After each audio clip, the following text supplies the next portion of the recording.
At ngayon nga, matapos ang ilang buwan ding pananahimik sa mainstream music scene, mas naging desidido na raw siyang tapusin ang kanyang naiwanan. I was back to school. Tapos yun na yung tumaas na yung grades ko.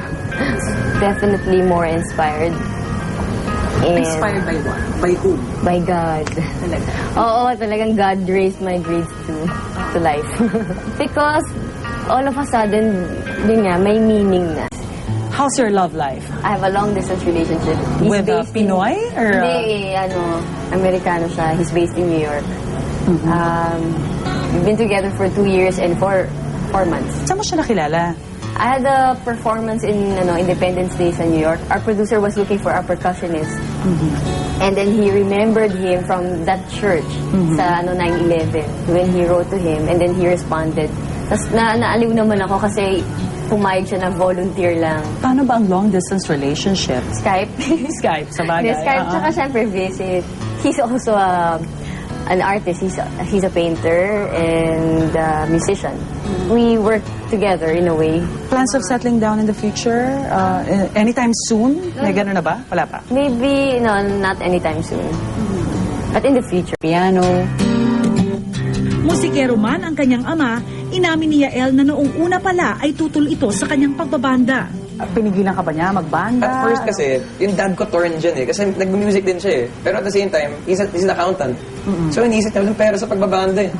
Parang pagpagawin mo dyan. Oo. Parang yung pagtanda mo, kang pera sa akin. Di ba? Parang, Yes. Pero at the same time, fan din siya ng music. So nakakatawa kasi sinasabihin niya, huwag ka magbanda. Tapos nagpupunta siya sa gigs namin. Nagbebenta siya ng CD namin.